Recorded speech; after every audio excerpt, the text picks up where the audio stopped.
Phoenix Risers. Happy St. Patrick's Day. I didn't realize it was St. Patrick's Day until half the day was over with. And then I realized, what does that even mean?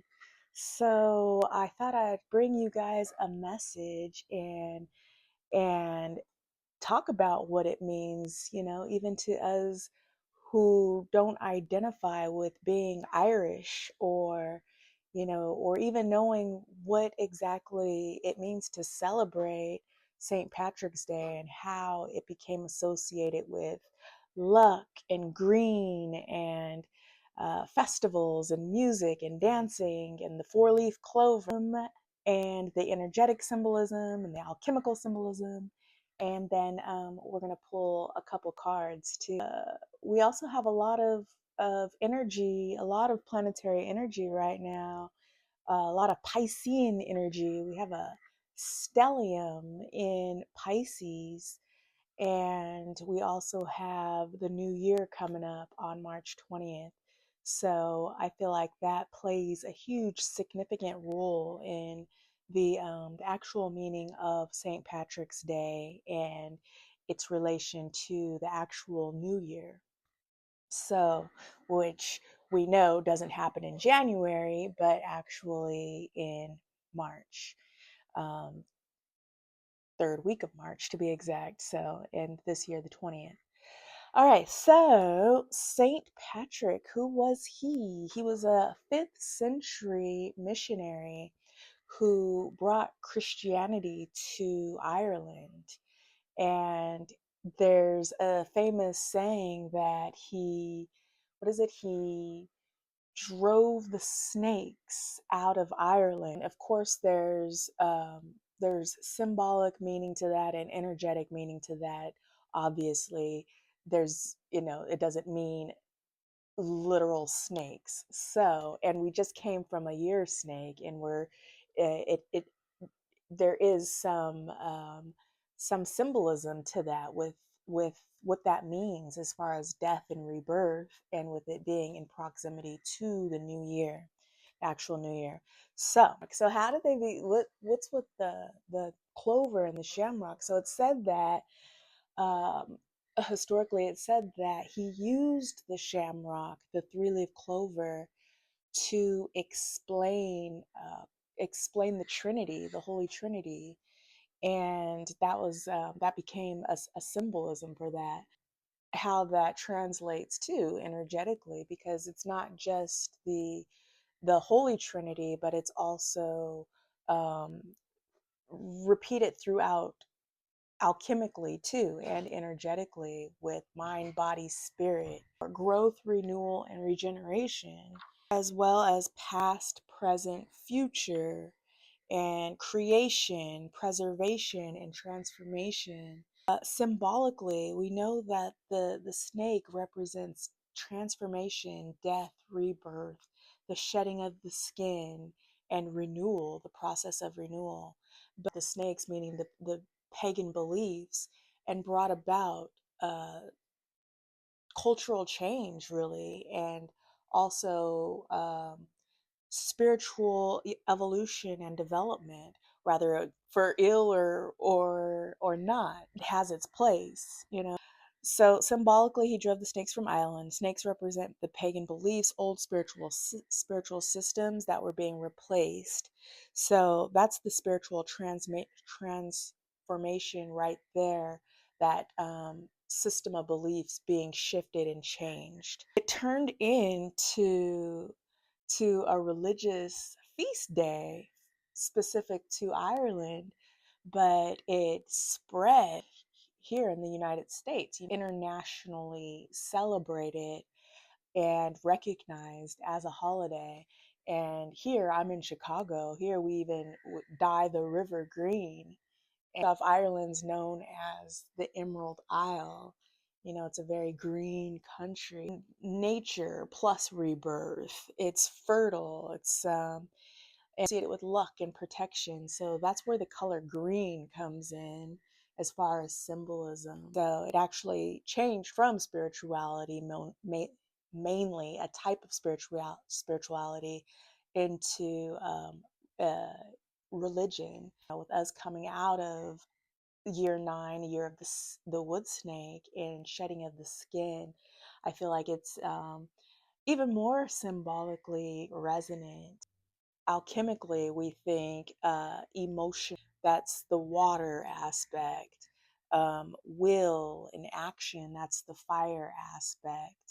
And then awareness, that's the air and spirit. Luck really is just another way of energetically saying that you're in alignment to your true path and to your true self, and your internal reality is in alignment with your external reality. Think of green, you also associate that with the heart chakra and love and hope and healing and nature and abundance. And part of St. Patrick's Day is that being in harmony with nature as well. Green is also life force energy, if I didn't already mention that. Also, look at me, I'm wearing green. Got on my green polish. I'm representing, got my green eyes.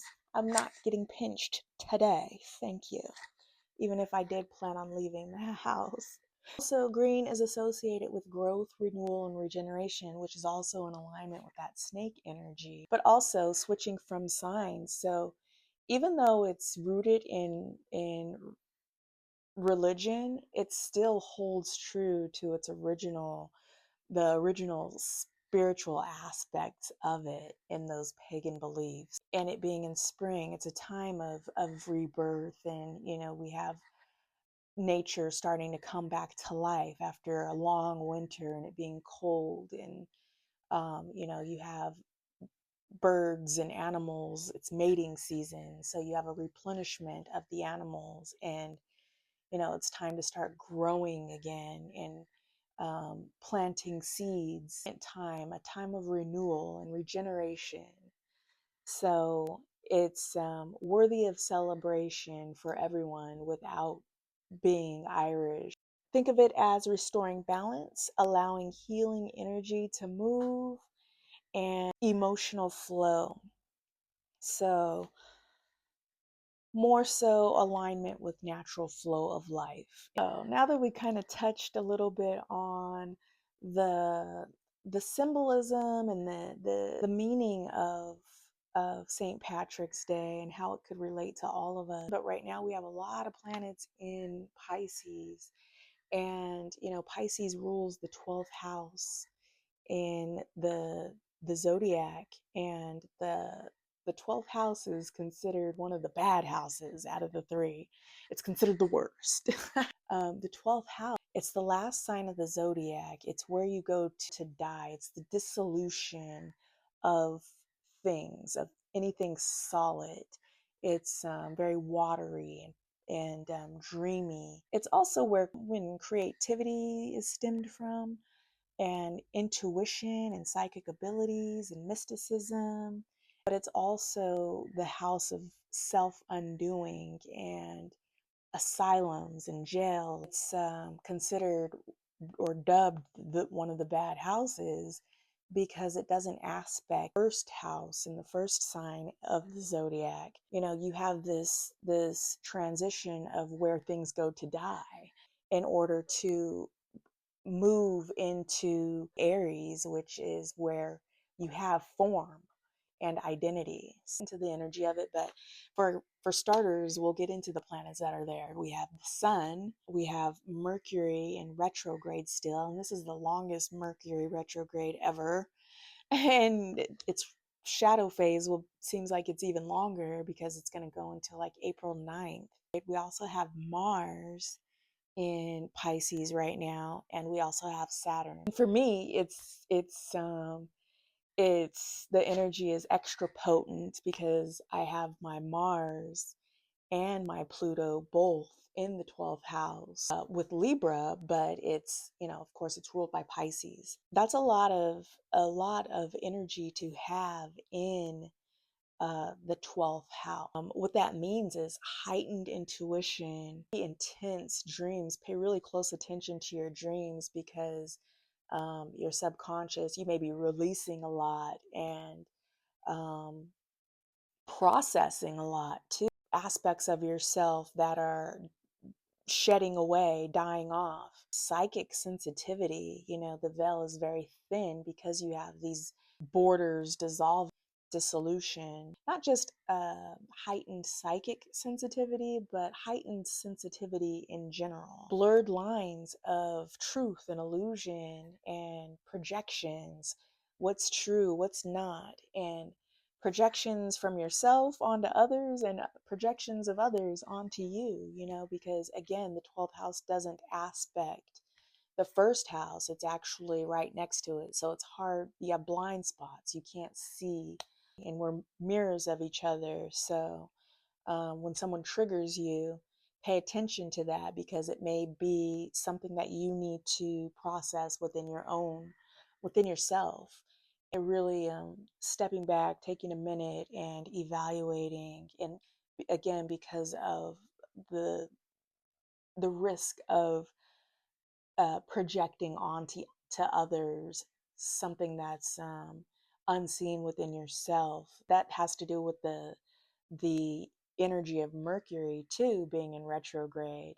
It will where there's already heightened chance for miscommunications and for things to be not communicated clearly, with the added addition to the illusionary aspects of that 12th house Piscean energy.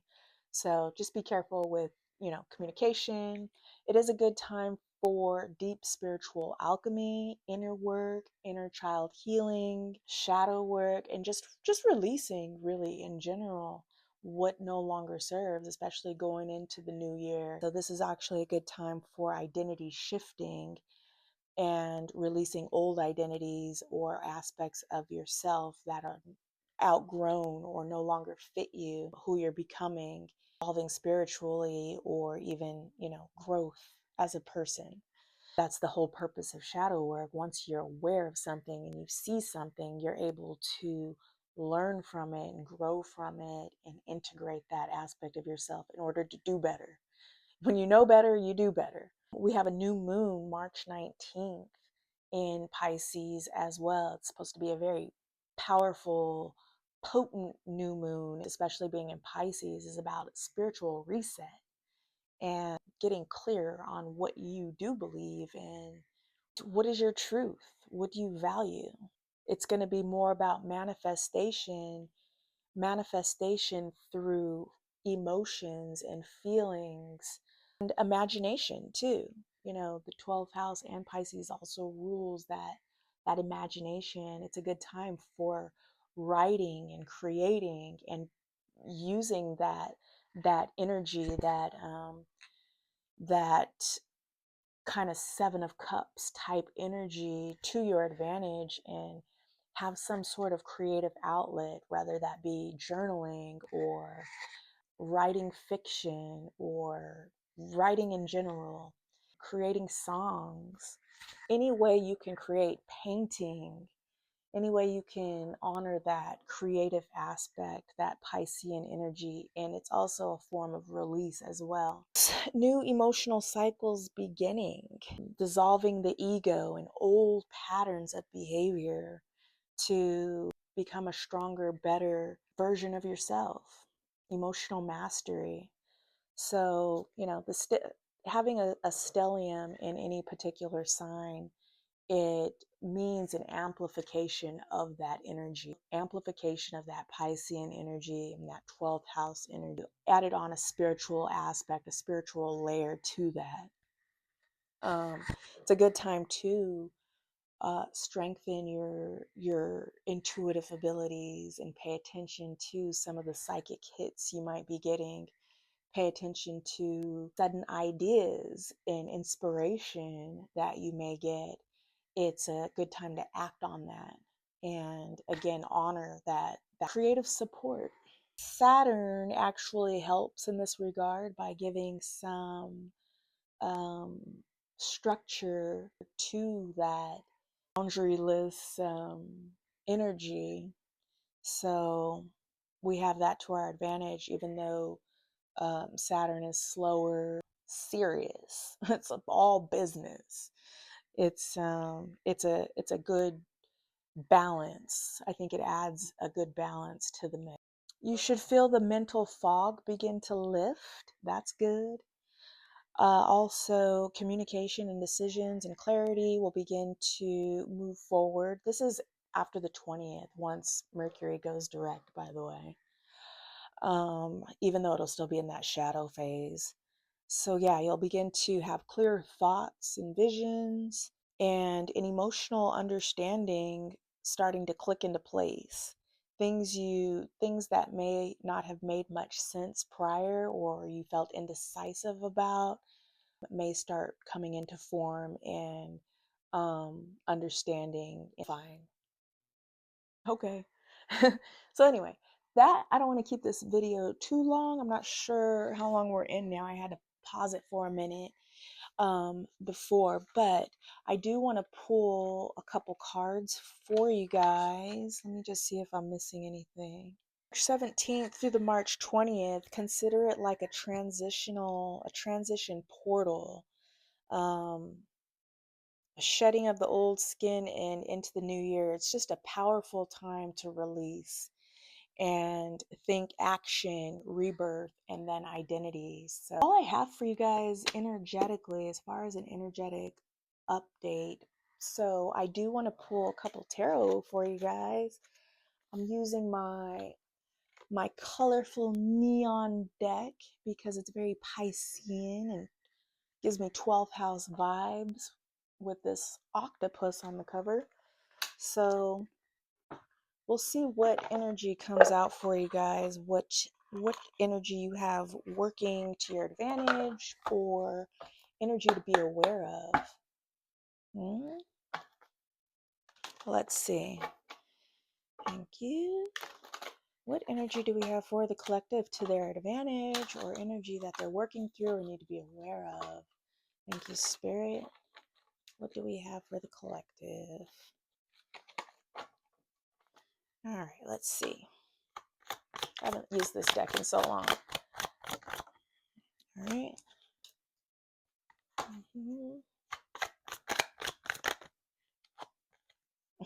Interesting.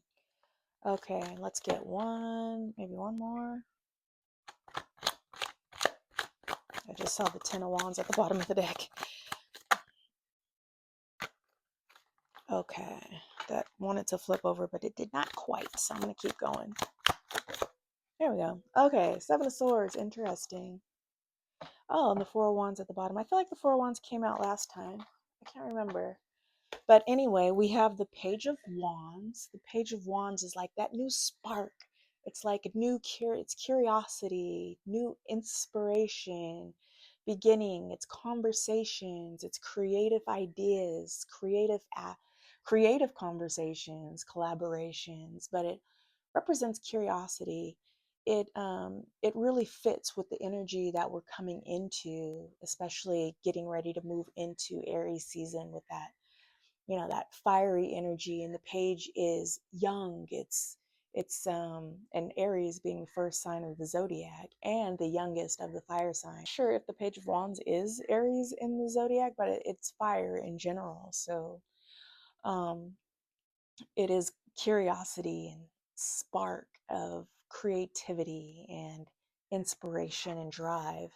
And then we have Judgment, which is awakening. It's that sudden awakening that we've been talking about forever now. It seems like the collective awakening that we're going through and spiritually evolving and sudden truths, and we can't unsee.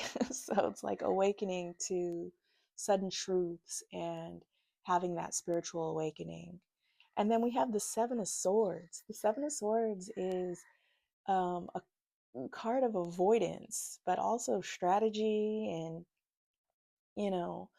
usually this is like the thief of the tarot and, the avoidant, the sly fox. But I don't always look at the Seven of Swords in a negative context, because sometimes you have to be strategic, and sometimes you have to move in silence, and sometimes you have to, not show all your cards, because not everybody's on, not everybody's um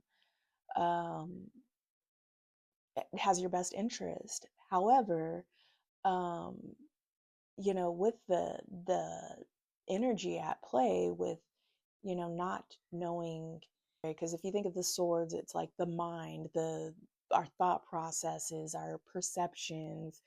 And this is very, I believe it's Aquarius. It's not, it's all the air signs: Aquarius, Libra, Gemini. But I believe this is Aquarius, moon in Aquarius to be specific. And it's just kind of strategic, and it could be cunning. But you may have to be strategic in order to get a clearer view and vision of what it is you are communicating or doing. So maybe needing to be a strategic, or maybe not to be avoidant. Maybe to face something head on, if you can.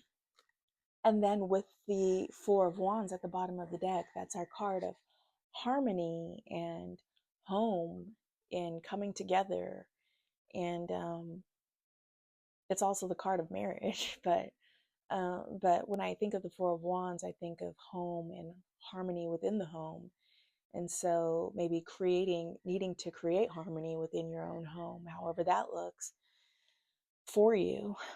So that's what we have in the tarot. And then we have the King of Swords at the bottom, which is, he's very logical thinking, which, swords brought into that watery energy.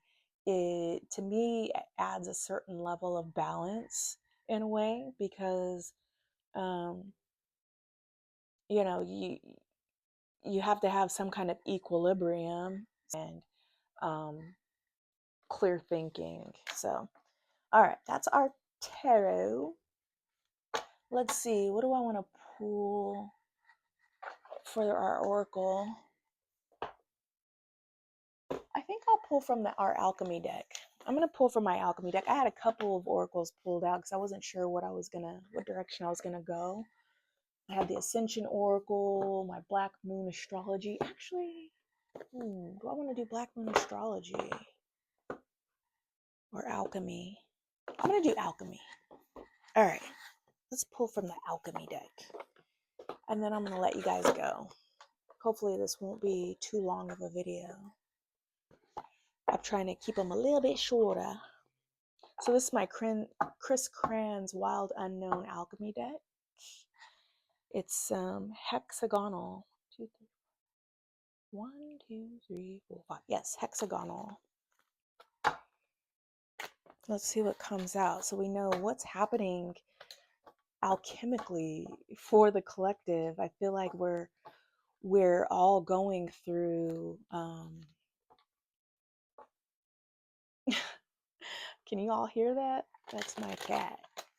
He's asleep right here. He's getting ready to start bugging me, I can tell. Do I have my weapon? My water bottle. All right, one more, then I'll shuffle. All right, let's see. Yeah, I feel like collectively we've all been going through such inner alchemy. So what is the collective alchemizing? What stage? Where are we at? Raven's head.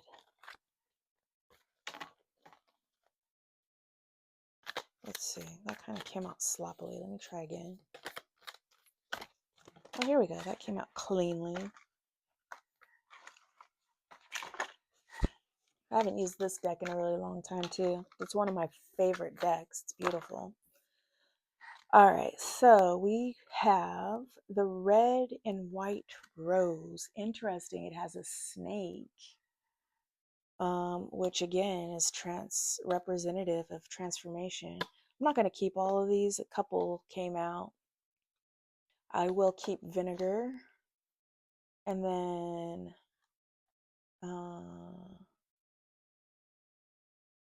I'm not going to do the Raven's Head or Splendor, but I'll show you. Splendor came out, the Raven's Head, and the Despicable Face, which is Volte Facium, Caput Corve, and Splendor Solis. However, we're gonna focus on red and white, the red and white rose, which is Tad Rosa Mel Apibus, Latin yo. And then vinegar, which is acetum. Why I'm called to read this one that came out is because of the cross here, and it reminds me of, I don't want to, I kind of talked about it in my last video, but there's something going on right now um,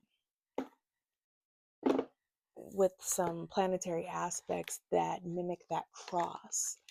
And then it also kind of reminds me of a Celtic cross, which it's not, but I don't think. But it looks very much so symbolic of, it came out for a reason. So we're going to read it. All right. Vinegar. I can't remember the order. My nose is itching. Okay, hang on. Coming, y'all. Here it is. Vinegar. Okay. Vinegar. Acidity. Distillation. Memory. The tongue knows vinegar. Even the suggestion of receiving a few drops into the mouth reminds us of vinegar's sour and lip-puckering qualities. In alchemy, vinegar serves as an active agent of distillation, fermentation, and preservation. It is incredibly useful when applied in the right amounts and with intention.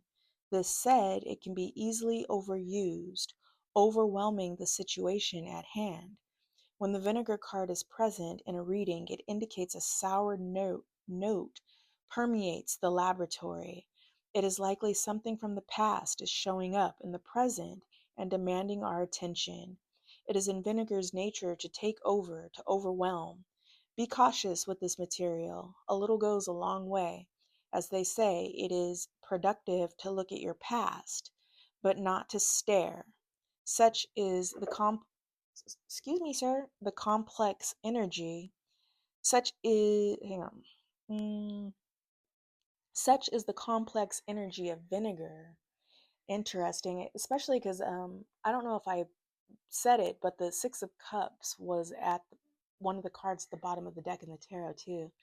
And the Six of Cups has to do with, like, childhood, past lives, past nostalgia. It's very much so past energy. And then with the energies that are coming up, and then, you know, being exposed or released in maybe your dreams and waking life, paying attention to your triggers. Um, it's good to look at these things, these past aspects of ourselves, in order to contend with, but again, not get stuck there or stay in outdated aspects of ourselves that's trying to be bubbled up to the surface in order to be released. Let me finish though. With such distinct qualities, vinegar can act as a surprising trump card. It sets the tone for all others that are present. Its sour note cannot be ignored. Go deeper. View the allegorical Chinese painting, The Vinegar Tasters. To ponder the wisdom of the tongue. The vinegar card can be used as a helpful ally in the laboratory to identify a memory that is causing trouble or grief. It is a wonderful means of distillation. So yeah, pay attention to, and again with this Piscean energy. It's also, um, you might have memories bubbling up to the surface too, and stuff, a lot of things from your past. Again, pay attention to your dreams, and things that pop in, things that pop in, something bubbling to the surface. All right. Next, we have Rosa. Let's get out of the materials and into the mysteries. It's interesting to me that this card came out, the red and white rose, especially with the snake here.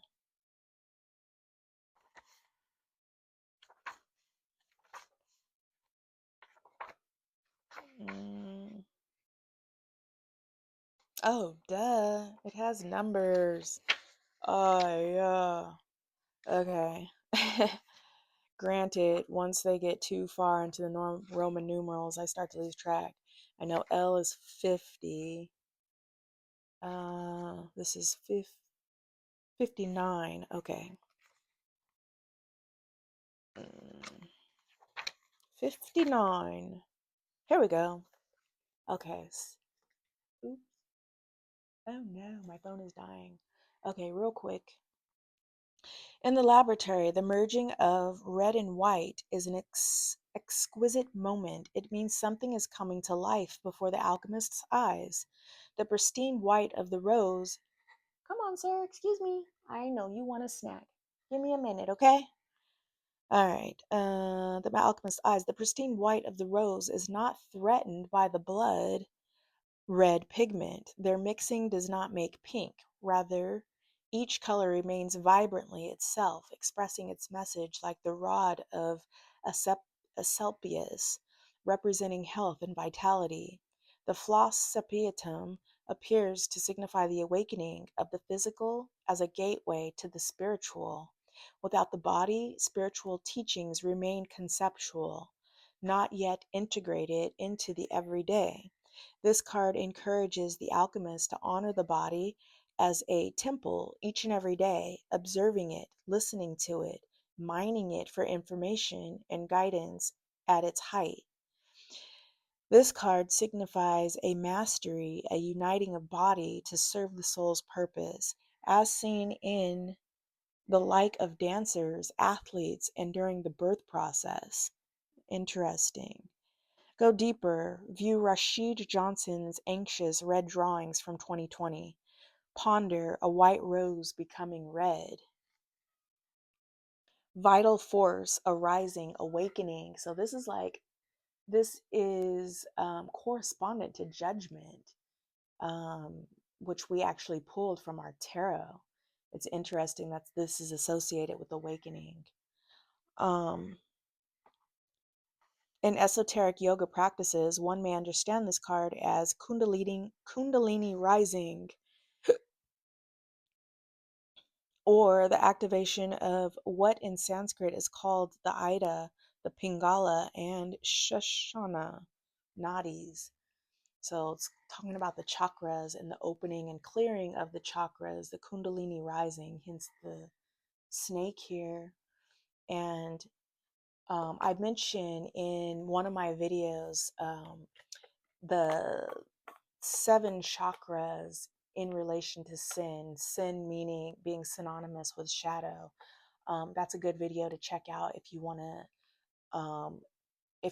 want to see how that's relevant to this right now, and how blockages and blockages in your chakra channels, your energetic channels in the body, can lead to fragmentation and distortion and show up as how to show up externally in your behavior and way of thinking. So this is interesting because, red is associated with the root chakra, and then, white is associated with the chakra above the crown chakra, which are our higher chakras that connects us from the heavens down to the physical realm into the body. So it's the bridge. And so interesting. I'm going to leave you there. My phone's about to die and I don't want it to cut off before we're through. So I hope this message resonated with you. If it did, please feel free to let me know how it did resonate with you. I'd love to hear from you. Also, feel free to share any ideas of your own or questions. Uh, that's pretty much it. I already set the intention that this message find who it needs to find, and if it did find you, I find that there's something in this message for you. All right, keep on rising, y'all. Happy St. Patty's Day and Happy New Year coming up. All right, bye.